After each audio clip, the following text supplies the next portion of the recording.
I was wondering, you talked about this service design just moved from the product oriented to the service or customer centric orientation. I was wondering, do you consider just a little process that develops service to the customer, or you focus on the person who delivered the service himself, or do you consider only the process? All of that, all of it. And I think we will show but you this. haven't talked about the character of the person who provides service. Yeah. Right. I think this is more important. It's than very the process. important that we talk about the product of the process of delivering services, the service development, that we also include the employees and the frontline staff. Right. And they have a big responsibility. Exactly, that's what I want to focus on.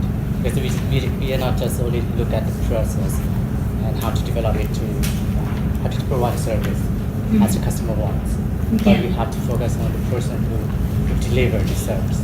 Yeah, exactly. So to design only customer interfaces, that's one part of it. But service design also touches upon the whole service delivery process and the people involved. So supporting, sometimes in a project-based scenario, you can have like a challenge that it's concerning creating interfaces for the user and helping the user to progress and do some task with the service. But you can also have other challenges that can be designing a better delivery experience. And so that involves the staff, that involves making sure that the staff have a training, for example.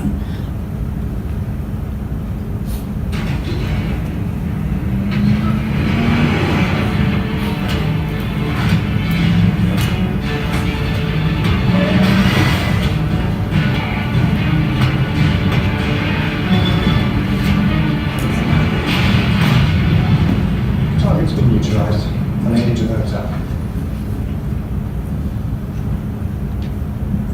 James Bond. Checking into the house. The name's Hunter. Certainly, Mr. Hunter, I have a reservation with this. Wait, did you say Hunter? No, I don't have a Hunter. Could you email the confirmation to my watch? Well, marketing handles emails. Oh, I have a Hanson. No, it's Hunter. I picked my room on your app. Oh, you get so many apps regular. I'm a platinum member. I have a promotion. Your website. System, but I do have a single on the ground floor, Mr. Hanson. It's Hunter. My name is Hunter.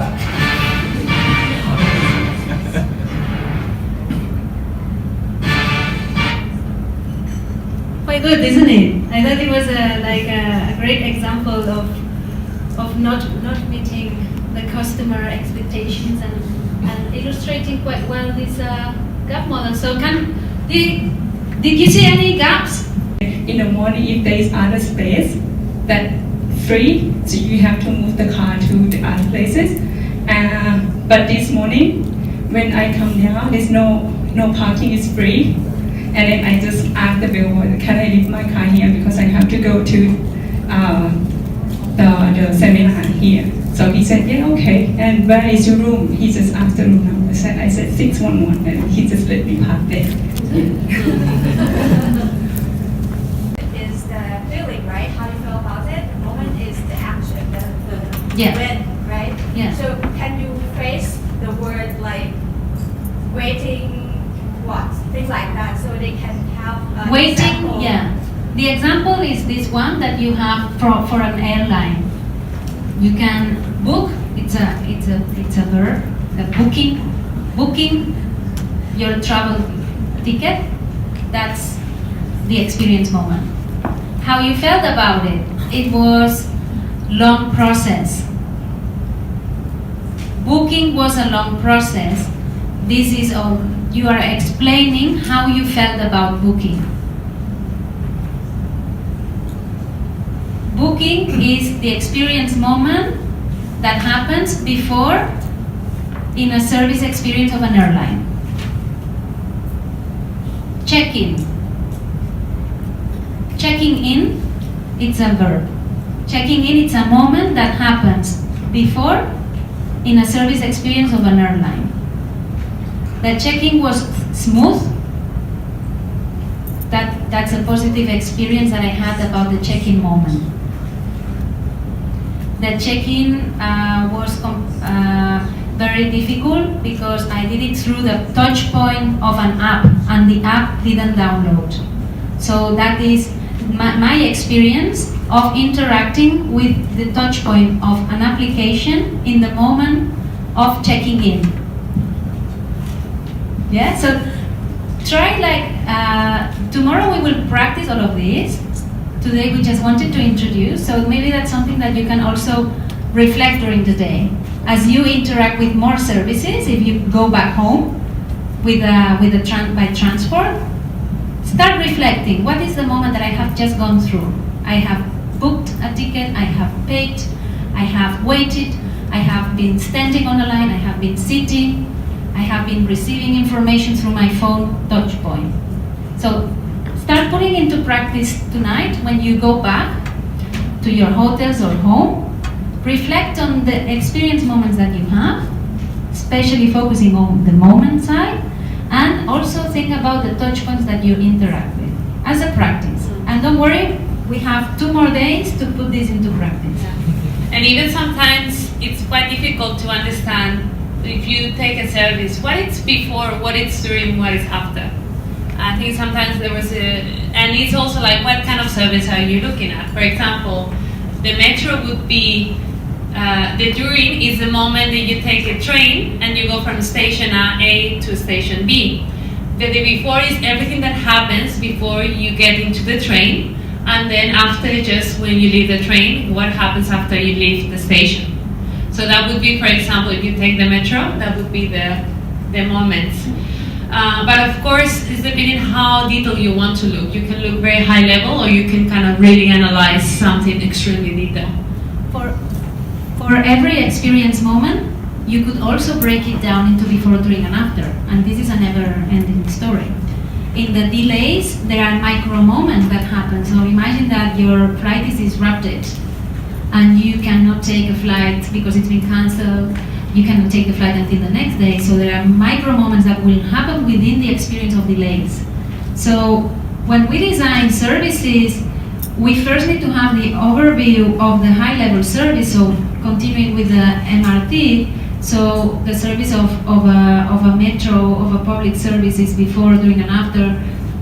Before I take the metro, during the trip, and then after.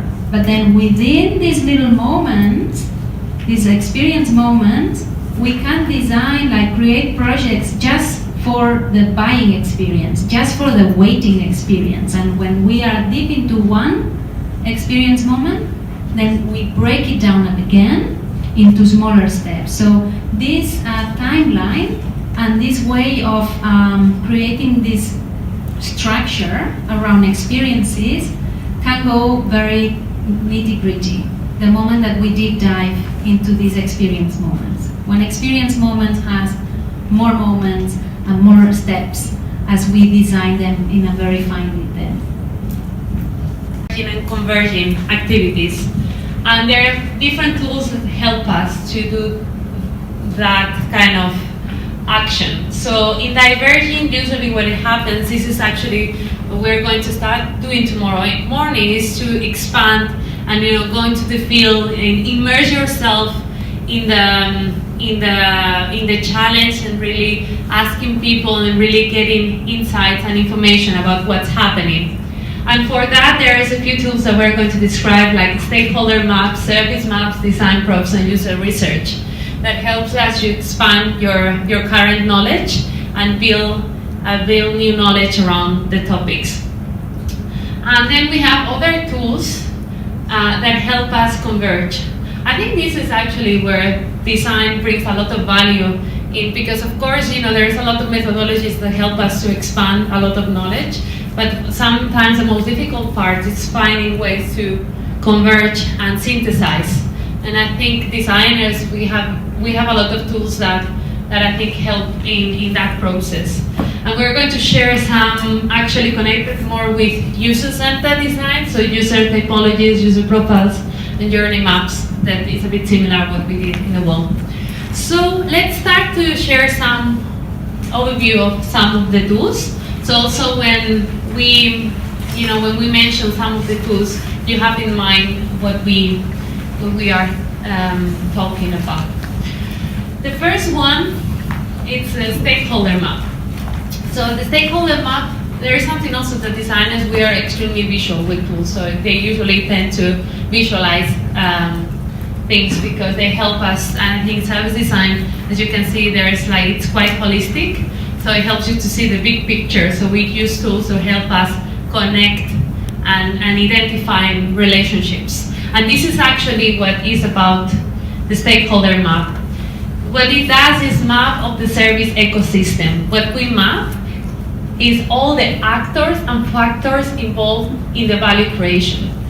And in here, what is actually important is that sometimes we kind of focus just on direct stakeholders, not who is around here. But if we think about actors that they play a role, for example, for this workshop to happen, for example, the parking service, in a way, is not direct, but it has influence a lot in this workshop. So, we can think that as a facilitator, I'm a direct stakeholder on this workshop, but there's so many factors that they influence the value of this workshop and your experience as well.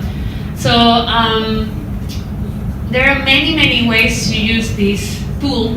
Usually, it's really good to do it at the beginning of the process, just to see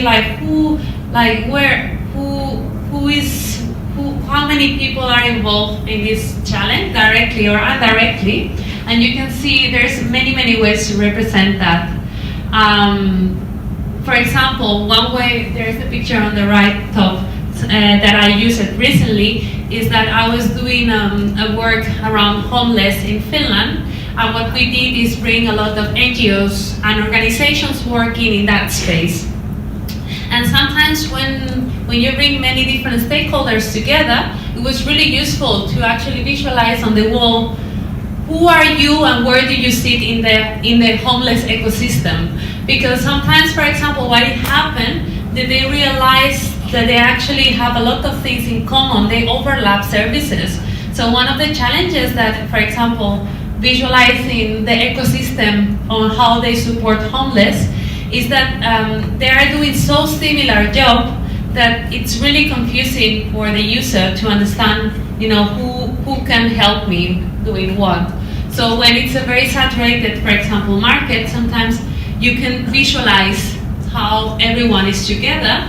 Or maybe, for example, if you're doing a project with an organization, I think in the hotel, that happens sometimes. Organizations are really far from each other, and you can visualize how not connected they are. So using visual tools also can help you to visualize the relationship that they have, if it's strong, if it's weak. And that's a good way actually to I think when you actually do also consulting, also helps you to in what's happening in the organization. Another one that is really useful, it's a service map. And you can see, we did a very simplified version on the wall with a before, during, and after. But here, this service map, as you can see, it has not just before, during, and after. There is many steps into the journey. This journey, what it represents actually is purchasing a mobile phone. So I'm going to go. So there is an awareness. So you get in touch of the service. Then you do a process of searching mobile phones. Then you shortlist. This is a bit like a decision-making process. You shortlist options. Then you make a decision. Then you buy the product, then you receive the product, you set up, and then you build the after sale journey. And then within there, you have on the left, there is a map of the channels. So you have web, a kiosk, a ticket, smartphone. There's many channels on the left. And then in each box, what you have is the touch point, is the way that this channel is expressed in this moment. You can see it maybe printed a bit more detail, but it's really useful, these maps, is that more and more companies and organizations and services, the number of channels keep increasing and increasing. And this is why, for example, service design is really useful for digital services, because now there's there's 5 different ways to do the same activity. And what happens is different channels are owned by different parts of the organization. So what happens is actually, depending on the channel, you get a completely different experience of buying a product. And I think visualizing how these channels are connected to each other is a really valuable exercise and tool. And also something really important, as Nuria mentioned, is that sometimes we get lost also in the details. So really mapping the end-to-end service from the customer perspective is a really important perspective to look at the current situation, for example. Not just thinking on the desired solution, but also like what's happening. You know, when you do research, it's really good to capture what's happening and then identify the gaps, and then you can use the same tool to design the solution. Afterwards, you gather all the information. And this is, these are really good communication tools to present, for example, insights, to synthesize also some of the key challenges an organization has that we might not use, but it's really valuable. We call it design props. And design props or cultural props, you can also see it. It's a tool that we use during user research. And what we do is that when we're talking to customers, to stakeholders, and we do, for example, an interview, we don't just sit and then ask questions following an interview guide. What we like to also is design tools that it can be, for example, a timeline. You know, you can do actually, as part of your research, you can do a user journey with the person that you're interviewing. So instead of just like doing oral kind of exchange, you can use activities and do visual exercises together. You can also, something I do a lot, for example, with pregnant women, because it's really important to capture, for example, emotions, I do, for example, emoticons, with happy, sad. So it's really good when we talk about emotions, sometimes we don't have even the vocabulary to express. So instead of saying like, I'm feeling really sad, they can say, I'm feeling this way. And so there's ways to get different levels and different depth of knowledge with tools that support you that conversation. And then also the important thing is that there are some, for example, very sensitive topics that helps you to not use, for example, I sometimes had to talk about abuse, and it's really difficult to ask directly, but there's ways and for example, visual illustrations that are really good tool to facilitate that conversation. Something very essential also to service design and all the human-centered design approaches. It's when we are, we have gathered a lot of information about our, for example, customers, some service providers, and that those needs and those behaviors, they play a huge role in the way that we design services, because we need to also see that maybe different users might need different things. I think the case that he shared before as a traveler coming to Bangkok, he needed maybe something different than a commuter that does the same route every day. He needed support with the big luggage, but maybe someone that comes every day, they just need like efficiency, they just need to get out of the station really fast. So different users need different things, and it's really good to capture those differences and also which things they have in common. So here this is an example that it's really different when you use something for the first time, when you use it things like on a very regular basis. This example of these profiles actually, they're done, these are midwives or health workers that we were designing a tool to support them during the delivery of a baby. So it was, the hypothesis is like, let's create a digital tool that supports the midwife during delivery to make better decisions. And when we were doing the field work, we gathered a lot of things, but we needed to capture the different midwives might need different functionalities or different support. So what we did is create these profiles where we use a matrix that on this line we had on the left we have people that midwives maybe have 1 year experience. It's a very less skilled professional, so they have maybe a lot of uncertainty and they're really focused on clinical processes because that's what they learn in the university, so that's the first thing that they apply. On the other way, you have a very experienced midwife that maybe through the practice that they develop a lot of intuition and they have a bit maybe more authority. On the top and on the bottom, we kind of look at different kind of facilities. On the bottom you have a small facility that maybe you have a midwife working by themselves. And on the top we have like this large hospital where they need to work in teams.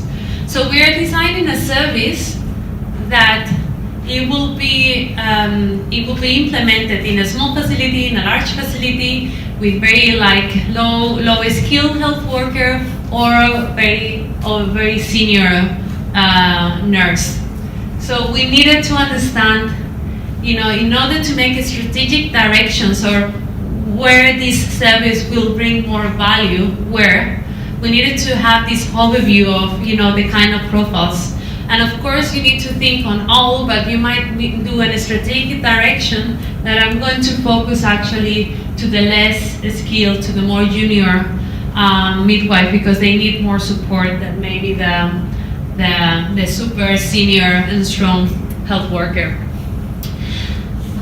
And then if we look at details, something that it helped us to, and I think Nuria said also, like, this helps me a lot as a designer when we're talking about user profiles. User profiles are a description in a bit more detail around the user needs and insights of these different profiles. And what are the needs, what they expect, how can we support each of the different profiles. And here I think it's really good actually, because we usually do it in the first diamond, so when we're gathering a lot of information.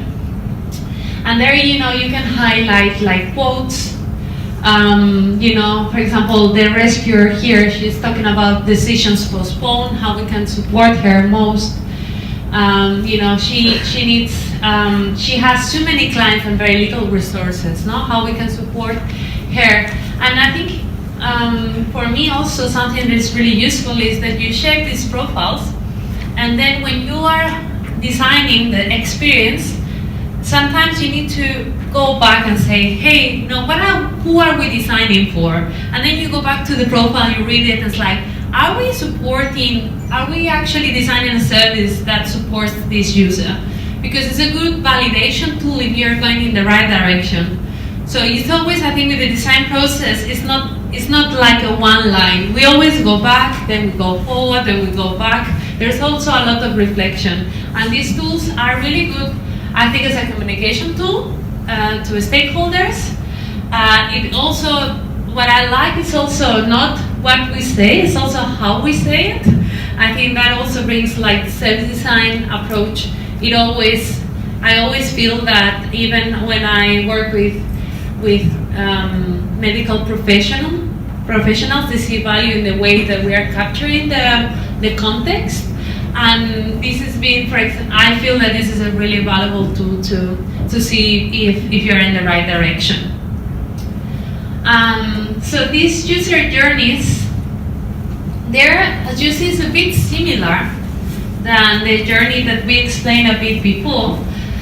But the difference of a user journey is that we have taken a profile. So the idea is that you can see there are lines, when before it was a bit more general. So what we imply with this user journey is that different users experience the service in a different way, and this is intentionally done in a way that, if we remember, this was a journey of buying a mobile phone. So there is one user that it might take a really long time. I think this is called the browser. It might take a month until they make the decision. Like they keep looking, they go one day, 3 days later, they talk to maybe 5 friends, they kind of go to 5 shops. And maybe the first, the word search and the short list is a very important step in the journey. And you need to help them to, for example, create a comparison list and really going very deep. Or maybe an emotional buyer is someone that sees 2 mobile phones and like, this is it, I'm buying it. So their journey will be totally different. And that journey needs to be personalized and designed also. So these are tools overall. Experience. Then we did other parallel research. We analyzed other high-speed train services that exist. And then what we also did, very importantly, is to meet the users of the future. This is a transport that it doesn't exist now, the high-speed train, but the users exist today. So it's the same users that take the MRT, the same users that take the railways, the same users that take the van to visit their families. These users exist. So we just needed to learn about what are the common tricks that people do today and what do they need so that we can build experience around them. So we first got an understanding of the different user typologies that the high-speed train would serve. What you see here is this design probe in practice. So this is my colleague from TCDC, the one who is visualizing, conducting an interview with a seasonal commuter, as we call them. The seasonal commuter is someone who lives, for example, in Bangkok and has the family in Chiang Mai, and they visit when they have holidays. This is a person who would be likely to take the high-speed train if it would exist. But now she was doing that trip in a van. So we were learning about that trip that she could potentially do in high-speed train, and we were asking her, what are the things that you need? How do you go about this trip? And what she's doing is visualizing that typical trip that she would do in high-speed train, but that today she does with a van.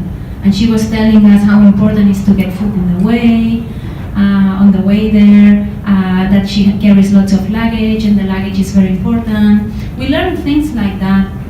And also, we conducted the interviews in Thai, because that's the best way to always conduct interviews in their native languages. So it was very useful for me. I took the picture. I was sitting just next to her because I could understand what was going on because she was drawing that journey. Another key part of the process was to do some workshops with key stakeholders, the ones that I mentioned before: architects, urban planners, ministries, and different authorities from the government and other services involved that would be part of the planning and development of the high-speed train ultimately. So we wanted them also to provide a perspective from their point of view, as from management point of view, from developing point of view, from the architectural point of view, what would be critical for them. And what we were doing was mainly to share the insights from the customer, share all the research that we did with Thailand users, Thai users, visitors, and the other transport modes that we learned, we made that knowledge available for them so that they could start empathizing on how can we make the service happen for them. So we basically put the user at the center and ask them to discuss about the future service around those people. So what you see here, this picture was the most valuable thing about the project because it was the first time ever that these stakeholders were together in the room discussing about the service with the purpose of adding value for the user. So the user was at the center and it was the main point of having them together, discuss around the user instead of having discussions on these siloed conversations based on the expertise of everyone. The result was what you see here. You remember what I showed you, I told you before there are different things, different levels of design interventions in service design. And one of them being at the bottom, the foundation is the organization. So we were designing for the organization, we were designing a service vision informed by user insights. So what we did was this document that it was called the service principles, that it contained the 10 principles that the service should consider when designing it in the future. One of the statements, one of the service principles was always connect to the final destination. That sounds obvious, but it's so important, and most of us transport service don't do this very well. What it means is that no matter what, the high-speed train is going to be one of the multiple transports that people would use. So we have to design it multimodal. We have to make people easy to connect from one transport mode to another. That means arriving to the station with other transport modes and connecting from the station at destination home. How can we make this connection possible? Because this smooth transit between transition points is something that is often overlooked because it's a gap in the experience. But since we give the end-to-end experience, we acknowledge these gaps also are the credit, the high-speed train should take credit for. And this document contains the insights from the field, some quotes explaining why is this important, why does it matter to connect to the final destination. And it's not me saying it, it's not the architect, it's the user saying it. So this document was always trying to connect back to the user and make everyone empathize for the reason why we're doing this. We're doing this because of the user. And there was the evidence from the research capturing those quotes. Then we have some examples of how can we translate this principle into action. So we were giving some real examples from best practice of existing services. So what you see here on the right is it said thumbs up of Eurostar. The Eurostar provides a service that you can book in advance a car waiting for you at the station so that you can then continue your journey home or work, wherever your final destination is. That's an idea of how can we translate this principle, always good to connect to the final destination. A bad example is what we have today at the airport rail link in Bangkok, that you have to go up and down the stairs. This is a transition moment as well, connecting to the station and taking the stairs with lots of luggage and not having a lift, or that the lift is not working. That's a bad example of not connecting to the final destination. Make it easy for people to move from the street level then to the station, or from one transport mode to another one. So consider people traveling with lots of luggage. Another good example that we have here at the bottom is the London Underground signage that they developed during the Olympic Games. So at each station they were connecting to the venue. So people don't go to a station. No one's final journey is a station. So instead of having the station, which is familiar to the locals, they were connecting the station to the venue. So people were going to the horse parade stadium where you want to watch volley. So I was going there. So they pointed this in a sticker in pink, which was the Olympic sign. above the Victoria station, because people wouldn't know that this is the station where they have to stop. So they connected the final destination to the station. So it translates this principle in the during, on the signage, on other transport modes. It connects this principle to the before and the after as well. So for taking the example of Eurostar, having a car waiting for you when you arrive, or also before you arrive at the station taking the stairs. So this document, we try to make it as detailed as possible, also in different service areas. So for every principle, we had 10. For every principle, then we translated what it meant in the station environment, on board, what it meant for people, meaning staff, what it meant for ticketing, for information, and for third parties. And those service areas are the ones we chose out of a synthesis of all the service areas that a transport could have, but also like it was an agreement that was the priority at the moment to define this well, which are pretty big categories that are kind of the foundation of any transport service. And then we have this imperative of do and don't. In the station, what does it mean in the station environment? What does it mean, this principle in the information? What does it mean for ticketing? And so on and so forth. And here on the left, what we had is the different user typologies. So we had the everyday commuter, people who would take the high-speed train as their way of commuting. We had the weekender, a person who would take the high-speed train at the weekends. We had the seasonal commuter. We had the Thai tourist. We had the foreign visitor. We had all these different categories to help us describe how this experience could be before, during, and after.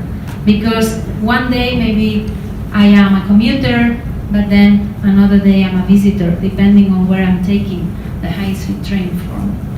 But it was very important that this document, as a visionary document, would describe the ideal. This is what we're aiming at. At this point, we don't make compromises. Then maybe in the future, if we have to operationalize this, maybe then the compromises will appear. But first, we need to imagine what is the ideal experience that should happen. And the result of this project was that it was taken with open arms, and the Ministry of Transport made agreements, and they signed it with the vice president. By then, it was the chief advisor of the president at that moment, and they took it to the transport authorities, and they signed it as this is the document, that official document that everyone should follow for the planning and development of the high-speed train. Unfortunately, then the military coup came, so there was that time, and then the project stopped and it's in a drawer. But someday, when the high-speed train arrives, I hope very strongly that they continue to use this, because they were very committed to use this as the starting point, using the service vision as a starting point to create the high-speed train. That's it. Do you have any questions or anything, Boris?